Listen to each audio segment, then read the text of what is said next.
डूबा हुआ ससुराल। कशिश अपने माता पिता की इकलौती बेटी थी। उसके पिता शरद मल्होत्रा को कशिश के जन्म के बाद कोई भी संतान नहीं हुई। शरद का अपना कपड़ों का बिजनेस था और राजेंद्र नगर के पौष इलाके में एक बड़ा कोठीनुमा मकान भी था। इकलौती बेटी होने के कारण शरद ने बचपन से ही कशिश को बहुत लाड प्यार से बड़ा किया था। खानदान की इकलौती वारिस होने के कारण कशिश के कहने से पहले ही उसकी हर ख्वाहिश पूरी कर दी जाती थी।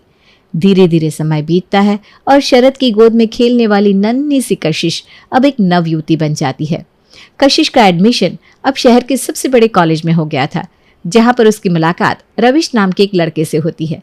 कशिश के पिता शरद के पास रुपया पैसा तो बहुत था, लेकिन खूबसूरती के मामले में मल्होत्रा परिवार मात खा गया था। शरद के जैसा ही कद काठी और रंग रूप कशिश को भी मिला था, जिसके कारण वो एक सामान्य दिखने वाली लड़की ही दिखाई पड़ती थी। कशिश को देखकर ऐसी कोई खास बात नजर ही नहीं आती थी कि कोई वाह वाह कह उठे। एक दिन कॉलेज लगभग खत्म होने को है।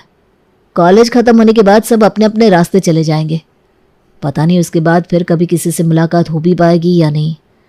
इसलिए जो बात मैं पिछले 3 सालों से अपने मन में दबाए हुए हूँ, आज मैं वो बात तुमसे कहना चाहता हूँ। ऐसी क्या बात है रविश, कहो ना।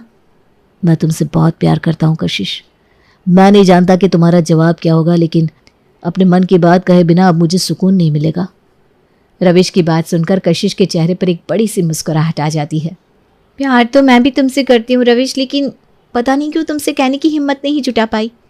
हम लोग 3 साल साथ में पढ़े, लेकिन कभी भी एक दूसरे के बारे में ज़्यादा जानने की या एक दूसरे के साथ समय बिताने की हमने कोशिश ही नहीं की। मैं तो अभी तुम्हारे बारे में कुछ खास जानती भी नहीं हूँ। कोई बात नहीं, अभी तक नहीं जानती हो, लेकिन जल्द ही सब कुछ जान जाओगी। मैं इंदौर का रहने वाला हूँ। मेरे पापा इंदौर के एक बहुत बड़े बिजनेसमैन हैं।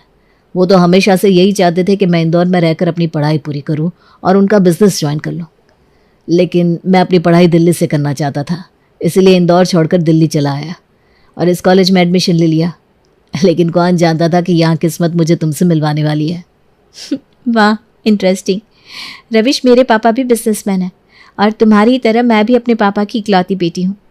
मेरे पापा मुझे इस दुनिया में सबसे ज़्यादा प्यार करते हैं और मेरी खुशी के लिए वो कुछ भी कर सकते हैं। धीरे धीरे रविश और कशिश के बीच बातों का सिलसिला चल निकला था। वो दोनों घंटों कॉलेज में एक दूसरे के साथ समय बिताते और अक्सर बाहर भी साथ में घूमने फिरने के लिए जाया करते। एक दिन, रोशनी, आज मैं तुझे एक बहुत इंपॉर्टेंट बात बताने वाली हूँ। पता नहीं तू ये सब सुनकर कैसे रिएक्ट करेगी। जो तू मुझे बताने वाली है ना, वो मैं पहले से ही जानती हूँ। कशिश, तू यही कहने वाली है ना कि तू उस रविश से प्यार कर रही है? बिल्कुल सही पहचान लिया, लेकिन तुझे किसने बताया? ऐसी बातें छुपती है क्या? सिर्फ मुझे ही नहीं, पूरे कॉलेज को पता है। और तुम्हें क्या लगा था कि तुम दोनों ऐसे ही घूमते रहोगी और किसी को पता नहीं चलेगा? सच में मैंने तो कभी सोचा ही नहीं था कि मुझे कोई इतना प्यार करने वाला लड़का भी मिल सकता है।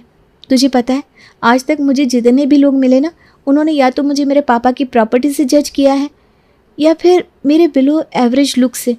किसी ने मुझे करीब से जानने की कोशिश भी नहीं की। कभी किसी ने ये बात समझनी ही नहीं चाहिए कि इस करोड़पति बाप की बेटी के पास एक दिल भी है जो प्यार करना चाहता है, दोस्ती करना चाहता है।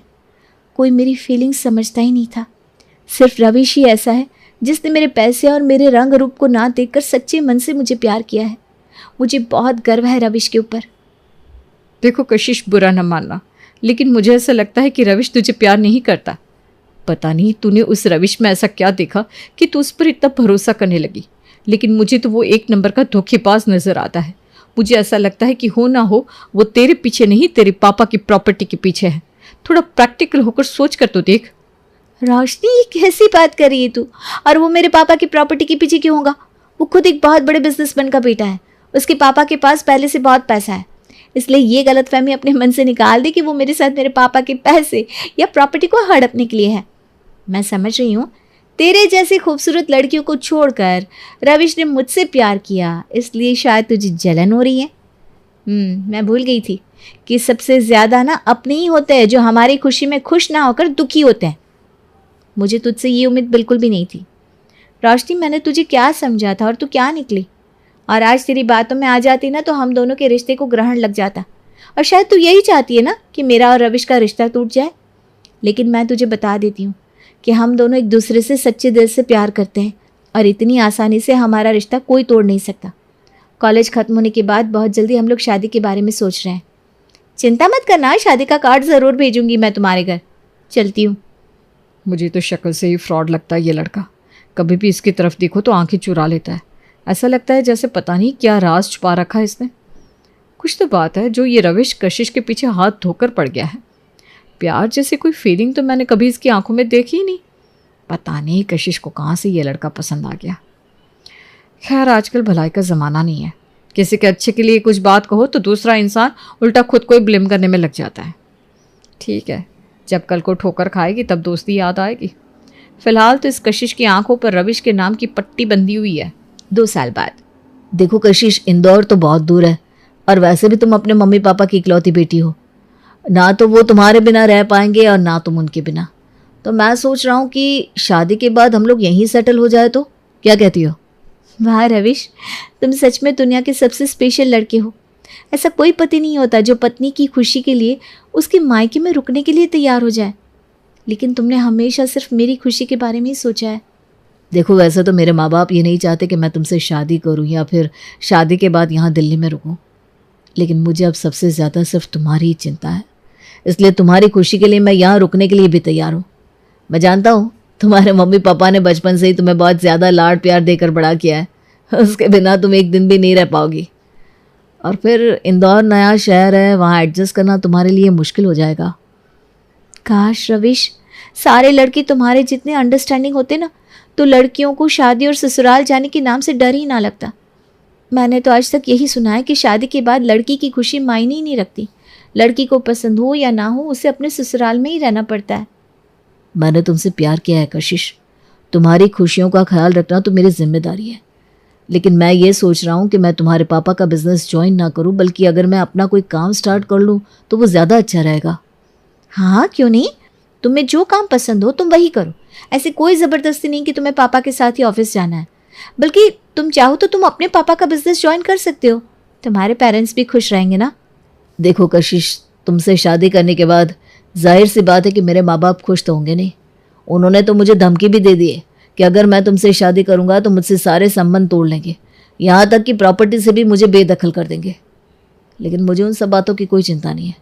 मैं सिर्फ और सिर्फ इस समय तुम्हारे बारे में और अपने आने वाले सुंदर कल के बारे में सोचना चाहता हूँ। रविश, अगर तुम्हारे पापा तुमसे सारे रिश्ते ख़त्म कर लेंगे तब तो बहुत समस्या हो जाएगी ना। बिना पैसों के आखिर तुम अपना काम कैसे शुरू कर पाओगे? वही तो मैं भी सोच रहा हूँ। अब शादी के बाद मैं तुम्हारे पापा के ऊपर डिपेंड हो जाऊँ, ये बात मुझे तो कुछ जच नहीं रही। समझ में नहीं आ रहा करूँ तो क्या करूँ। अच्छा एक आइडिया है, मैं पापा से कहकर तुम्हारे लिए थोड़ा लोन का इंतज़ाम करवा देती हूँ। तुम उस कैपिटल से अपना कोई छोटा मोटा बिजनेस स्टार्ट कर दो। जब तुम्हें प्रॉफिट होने लगेगा तो तुम पापा का लोन वापस कर देना। बिजनेस का तो ठीक है, लेकिन मैं तुम्हें किसी छोटे मोटे किराए के मकान में भी तो नहीं रख सकता। अरे इतने बड़े परिवार की बेटी हो तुम, मुझे खुद को अच्छा नहीं लग रहा कि कोई छोटा फ्लैट लूँ। समझ में नहीं आ रहा क्या करूँ मैं। तुम परेशान मत हो, मैं पापा से बात करती हूँ। देखते हैं पापा इस प्रॉब्लम का कुछ ना कुछ सोल्यूशन ज़रूर बताएंगे। कशिश अपने पापा से बात करती है। पापा, बहुत बड़ी प्रॉब्लम हो गई है। वो मैं रविश से कह रही थी कि मैं शादी के बाद इंदौर नहीं जाना चाहती बल्कि दिल्ली में ही रहना चाहती हूँ। जब रविश ने ये बात अपने मम्मी पापा को बताई तो उन्होंने गुस्से में उसे घर से निकाल दिया। एक्चुअली में वो चाहते ही नहीं कि रविश मुझसे शादी करे। उसके माँ बाप ने तो उसे छोड़ दिया। अब आपके अलावा हमारा और कोई नहीं है पापा, प्लीज़ आप उसकी हेल्प करोगे? क्यों नहीं बेटा, मेरा जो कुछ भी है वो सब तेरा ही तो है। बताओ क्या हेल्प चाहिए, मैं ज़रूर हेल्प करूँगा। पापा, रविश चाहते हैं कि शादी से पहले आप हम दोनों के लिए एक अच्छा सा फ्लैट खरीद कर दे। वो नहीं चाहता कि वो मुझे किराए के मकान में रखे, और क्योंकि अब उसके मम्मी पापा ने उसको घर से निकाल दिया है तो उसे अपना बिजनेस स्टार्ट करने के लिए थोड़े पैसों की भी ज़रूरत है। वो चाहता है कि आप 2 करोड़ रुपए का लोन उसे दे दो। जैसे उसका बिजनेस प्रॉफिट में आएगा वो सारा पैसा आपको लौटा देगा। बेटी की बात सुनकर कशिश के पापा के माथे पर चिंता की लकीरें आ जाती है। ठीक है बेटा, मैं तुम्हें सोच कर जवाब देता हूँ। कुछ दिन बाद। कशिश, तुम्हें कुछ जवाब नहीं दिया, क्या कहा तुम्हारे पापा ने? मुझे लोन देने के लिए तैयार है ना? मैं यही सोच रही थी रविश कि तुम्हें किस मुंह से बताऊं। जब से मैंने पापा से बात की मेरा तो दिमाग ही काम नहीं कर रहा। अरे ऐसा क्या हो गया, साफ साफ कहो। देखो रविश, मुझे ऐसा लगता है कि शायद मेरा दिल्ली में रहने का फैसला गलत था। हम ना तुम्हारे मम्मी पापा के पास इंदौर ही शिफ्ट हो जाते। ना हम दिल्ली में सेटल होने की कोशिश करेंगे, ना ये सब लोन लेने वाला झंझट करना पड़ेगा। और सबसे बड़ी बात, तुम्हें ना लोन नहीं मिल पाएगा। जब मैंने पापा से पैसों के बारे में बात की तो पापा ने बताया कि उनका बिजनेस बहुत लॉस में चल रहा है। वो तो कई साल पहले ही अपना सब कुछ गिरवी रख चुके हैं। इस समय उनके पास देने के लिए पैसा नहीं है, उल्टा वो खुद लाखों रुपए के कर्ज में है। मेरे मन को कोई तकलीफ़ ना पहुँचे इसीलिए उन्होंने आज तक ये सारी बातें मुझसे छुपाई और मेरे सामने सब कुछ ठीक होने का झूठा नाटक करते रहे। पापा ने मुझे बताया कि ये मकान जिसमें हम लोग रहते हैं ना, वो भी अब हमारा नहीं रहा। पापा के पास तो अपना खुद का रहने का कोई ठिकाना नहीं। लेकिन मैंने पापा को वादा किया है कि हम सब लोग अब साथ साथ इंदौर चलेंगे और रविश की फैमिली के साथ ही सेटल हो जाएंगे। आखिर मेरे पापा तुम्हारे भी तो पापा है ना। तुमने कहा था ना कि हम लोग अब एक फैमिली है और सुख हो या दुख सब कुछ मिलजुल कर सहेंगे। क्या बात कर रही हो? तुम्हारे पापा का तो इतना बड़ा बिजनेस है, वो सब ऐसे कैसे डूब गया? अरे बिजनेस में तो नफा नुकसान चलता रहता है रविश। और मैं पापा से ये बात पूछने वाली कौन होती हूँ कि आपका बिजनेस कैसे डूब गया। ये इम्पॉर्टेंट नहीं है कि कैसे डूबा, ये इम्पॉर्टेंट है कि अब उनके पास कोई करोड़ों की संपत्ति नहीं रही। उन्हें अब तुम्हारी मदद की ज़रूरत है। तुम जाकर सबसे पहले अपने पेरेंट्स से माफ़ी मांगो और उन्हें मनाओ कि वो हमारी शादी के लिए हाँ बोल दे। फिर उसके बाद मैं अपने पापा के साथ आकर इंदौर में ही सेटल हो जाऊंगी। यहाँ का मकान भी हम लोग खाली कर देंगे। पापा बता रहे थे कि मकान मालिक ना उनके ऊपर लगातार घर खाली करने के लिए दबाव बना रहा है।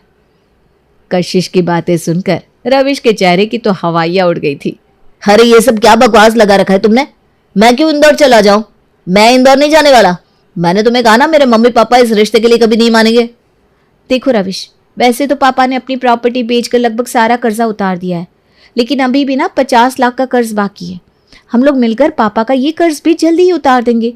तुम्हारे पापा का तो बहुत अच्छा बिजनेस है ना, उनके पास तो पैसों की कोई कमी नहीं है। क्या फ़र्क पड़ जाएगा अगर वो मेरे पापा की लोन उतारने में थोड़ी सी हेल्प कर देंगे तो। बकवास बंद कर, सिर घुमा के रख दिया मेरा। तुम्हारी जैसी बदसूरत नाटी लड़की से कौन शादी करेगा? मैं तो तुमसे सिर्फ इसलिए शादी कर रहा था ताकि तुम्हारे पापा का पैसा, प्रॉपर्टी और दौलत सब मेरे हाथ में आ सके। और एक बात और कान खोल कर सुन ले, मेरे पापा का कोई करोड़ों का बिजनेस नहीं है। अगर इतने बड़े बिजनेसमैन का बेटा होता ना तो तुम्हारे साथ यहाँ धूल नहीं छान रहा होता, ठाठ से अपने बाप के बिजनेस में राजा बनकर बैठा होता। इतने साल तेरे पीछे मेहनत की और हाथ आई ये कंगाल बाप की बदसूरत बेटी। ये तुम क्या कह रहे हो रविश? ऐसा नहीं हो सकता। अरे बंद करो ये इमोशनल ड्रामा। परेशान हो गया हूं तुम्हारा ये रोना धोना दिखते दिखते। देखो साफ साफ सुन लो, अगर तुम्हारे बाप के पास पैसा नहीं है ना तो मुझे भी तुमसे शादी करने में कोई इंटरेस्ट नहीं है।